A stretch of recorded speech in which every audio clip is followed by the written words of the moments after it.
You know, it starts with one DVD, and before you know it, this is what happens. Um, what I mean by that is that this actually, I was only supposed to order one thing for my sister. It was her birthday. It was her and my brother's birthday. They're twins. And for my sister, I was going to buy a couple of DVDs. One of them weren't available in Sweden, so I had to give her my copy, actually. And the other one was available for a pretty good price on Ginza, so I thought that I would get that for her. But while I was on there, you might recognize this text here, this logo from my videos. I bought a lot of DVDs from them before, and since I was on there, I just thought that I would check the what they had, if they had any good deals for any good prices, and they did, obviously. So I ended up getting a few. Usually when I buy from Ginza, when I have done so in the past, when I've gotten these big packages from them, it's been DVDs and maybe sometimes Blu-rays, but mainly DVDs for 10 crowns. These were 20 crowns, so they're slightly more expensive, but they're also slightly better titles. So we have some really good stuff here, if you ask me. So let's see if I can find the one. Can you see the titles? Let's just do this. The one that was for her, the one that started this whole order, was this, The Bear Family and Me, which I've shown before, which I think is really good. The other one that I got for her, well, the one that I got for her from my collection, was Nature's Great Events, the David Attenborough series. So you can sense a theme here. But yeah, she's really interested in animals and nature. She even goes to a high school that is sort of centered on that kind of stuff. But so this was the DVD that I was gonna get from the beginning. That's why this you could say that this DVD triggered all of these. But so I don't know if I should thank my sister, or if I should damn you. Okay, now the battery is low apparently. I knew that was gonna happen. That always fucking happens. So that means I'm gonna have to edit this video after all, which means that it is gonna take at least another hour. God damn it. Okay, there we go. If this was not an unboxing, if this was just a regular update, then I could have just refilmed this and spared myself an hour. But since you just have to see me open these things up, no, I'm just kidding. Let's just move on. I could mention also that there's not a whole lot of mainstream titles here. There's a lot of kind of obscure stuff, I guess. Some documentaries, some various things. We're just gonna start from right to left. I don't know. First one here is this is a pretty mainstream movie.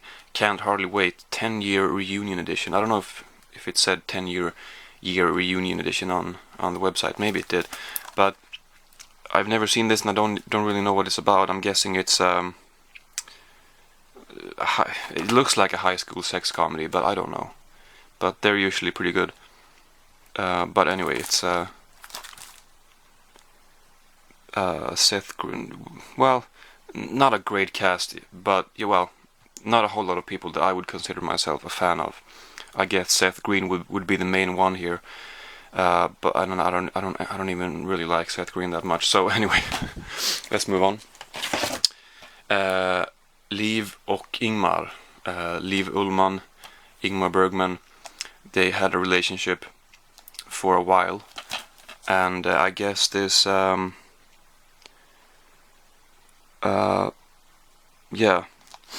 this movie tells from Liv's perspective.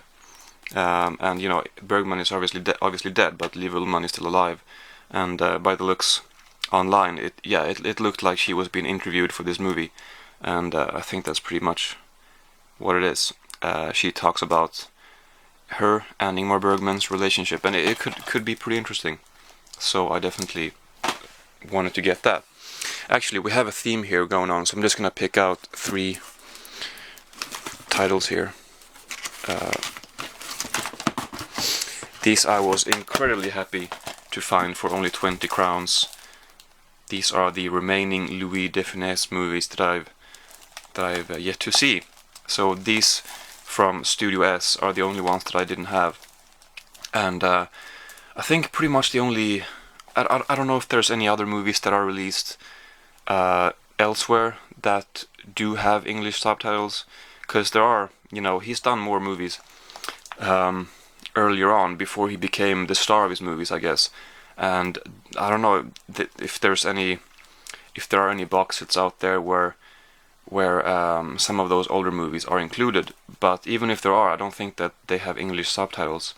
But yeah, it would be fun to see some older Louis de Funès stuff as well. I think there is one newer movie, or one movie from his, you know, later career, starring career, that is not available from Studio S. But except for that one, I have all of them. So these are the 3 remaining ones, like I said. And I'm just gonna have to show you the French titles because there's no English titles on these. So that's that one, the first one from 1978, from 1980. You can see the title here, obviously. And let's see, 1965. So I'm not gonna. I think I'm gonna sort of savor these, or I'm not gonna watch them all at once, because these are the only 3 that I have left. Well, actually, I do have a Fantomas box set, and there's 3 movies in that box set, and I've only seen the first one, so I do have 2 more actually. Anyway, let's move on with a documentary called Pablo. It says with Jeff Bridges, Andy Garcia, John Voight, Angelica Houston. I guess maybe Jeff Bridges is could he be the narrator maybe? And some of these people are being interviewed. Pablo, I think maybe you can read that on the back. Yeah, Stanley Kubrick once credited Pablo Ferro with the 60s style and the MTV aesthetic. A true genius responsible for the title design of iconic movies such as Doctor Strangelove, Bullet, and Beetlejuice. Anyway, I don't really know who this guy is, but it sounded pretty interesting. I don't know what that was, but you can just see here on the front. I missed that. Somehow I missed this enormous text on the yeah. He was called a genius by Stanley Kubrick. Anyway, so, and here it says, if you like these movies, you can see the titles, then you're also a fan of Pablo Ferro. You just don't know it. So I guess he's this guy who has gotten not enough credit for what he's done. Anyway, it could be interesting. Then we have a movie called Nico and the Way to the Stars, which I guess is it a Finnish animated movie?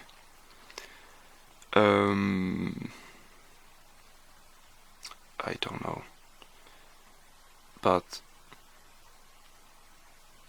I'm not sure. But it's an animated movie, Christmas themed. I kind of knew about this before.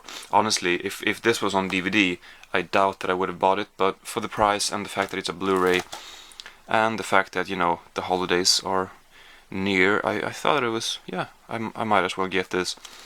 Honestly, I'm not really sure if I'm gonna watch it before Christmas, but if I do feel like watching it, you know, I just thought that why not pick it up anyway.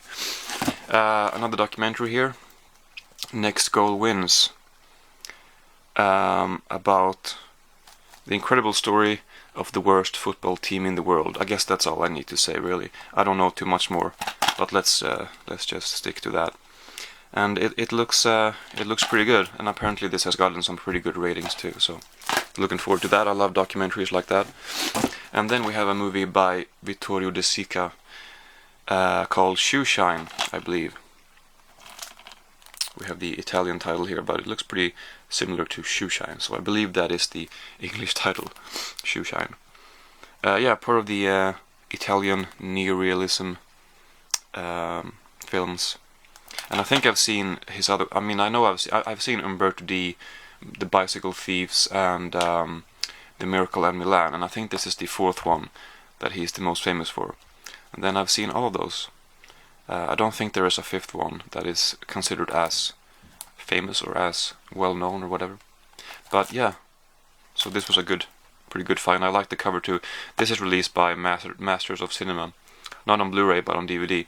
But I'm happy with this. This was so much cheaper, and I do like the cover actually.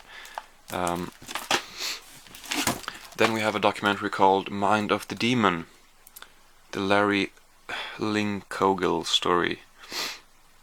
The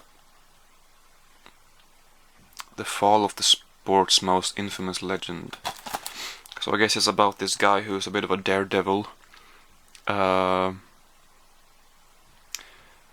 of the most talented, but at the same time most aggressively self-destructive people of this generation. Well, a legend of extreme sports. You know, could be pretty good. We got some extras here too. Anyway, yeah. And then Ishtar with Dustin Hoffman and Warren Beatty. I recently rewatched an interview with Robert De Niro and Dustin Hoffman. They were on Letterman together a couple years ago, and I think Letterman asked them, like, is there any movie that you regret being in or something? And I think Dustin Hoffman jokingly said, well, I think I think De Niro here, whatever he said, whatever he called him, I think Bob, regret being in. I can't fucking talk. I think he regret being in Ishtar, and I did not really know what he was referring to.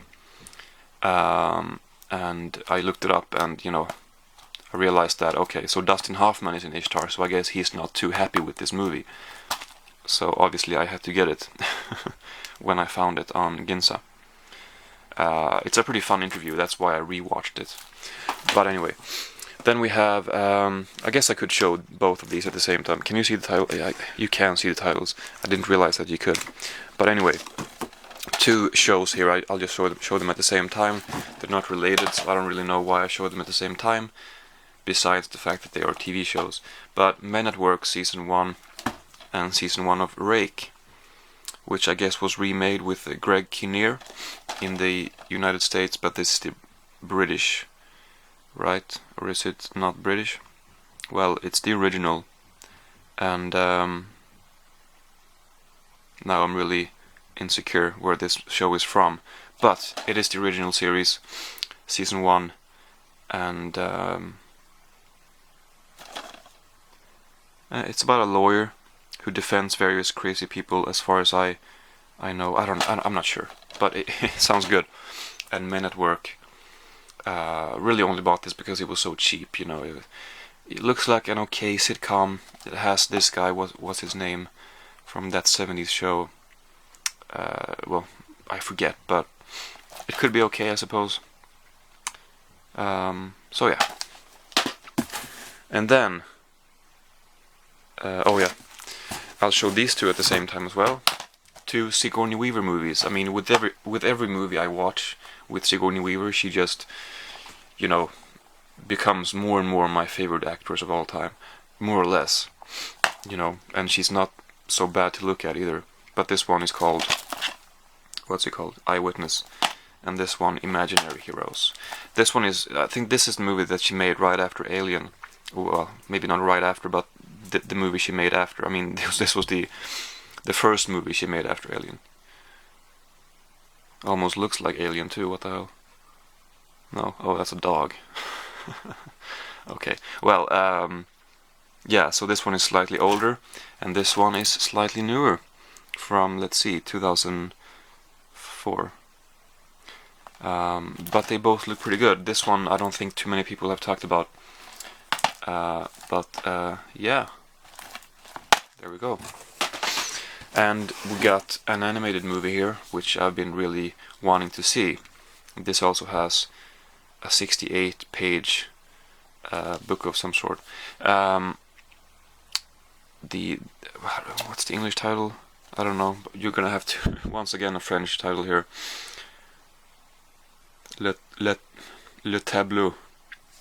I shouldn't have said that. I shouldn't have tried to pronounce it, that is. But anyway, this is means the painting, and it's apparently about characters, or yeah, I guess characters in paintings who leave the paintings to visit other paintings. I'm not sure. Yeah, they go into different paintings to find some person who is, anyway. it looks good. Pretty short movie. And yeah, I've heard good things. So, and then two more documentaries here, and then we're done. Eternal Flames of Gehenna, Noise of Finland. 2 documentaries about extreme music. 2 documentaries, okay, so... Can you hear that noise? So I don't know what the... Oh, Noise of Finland. I thought that was sort of a tagline or something, but that's the second documentary. So these are the 2 documentaries. I was looking for the other one, which the other one was. But yeah, so 2 documentaries about Finnish extreme music. I guess this is about black metal, and this is about noise and power electronics. So not quite as interesting there, maybe, you know, musically, but that's the shorter one as well. You can see, well, you can't because it won't focus, but that one is 21 minutes, that one is 53 minutes. So that appears to be the main feed. Well, I assume that that's the one that is longer. Anyway, but anyway, and then the other one, which looks pretty good, inequality. Anyway, for all, about the increasingly large financial gap or whatever in America, or maybe in the world even.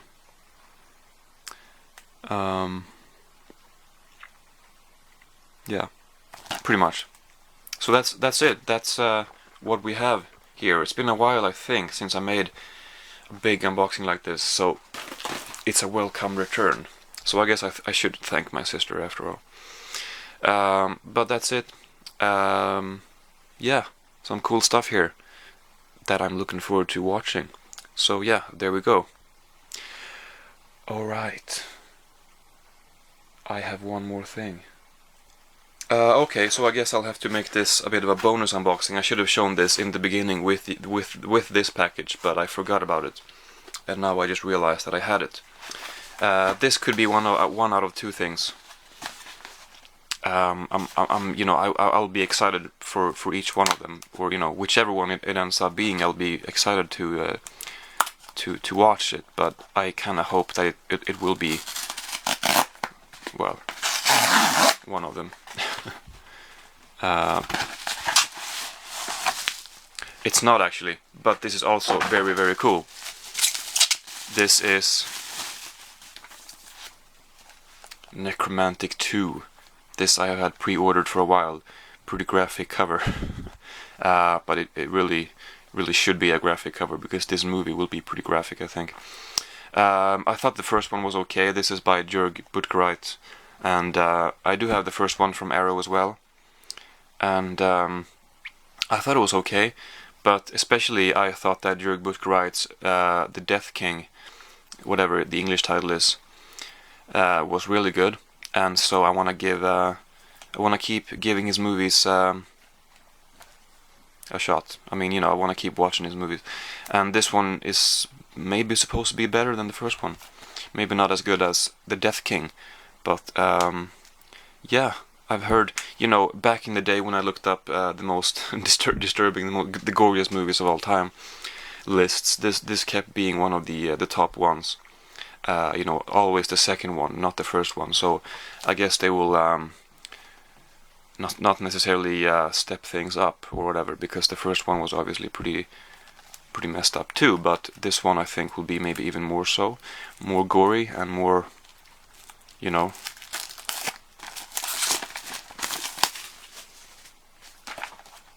Let's just have a look here. So here we have a booklet.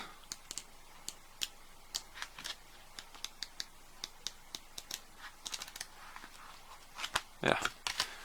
And here the discs that have fallen out, or one of them has. But yeah. Okay. And then some images here from the movie. So there's the corpse.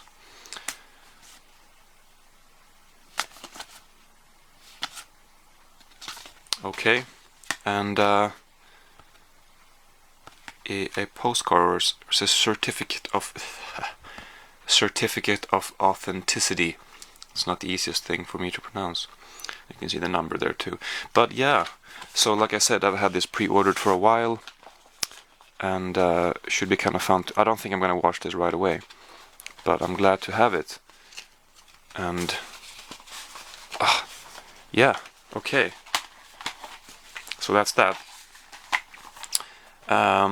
So a bit of a bonus here at the end, which I, like I said, forgot about. But yeah, so now we're done. Okay. Thank you for watching, and I'll see you soon.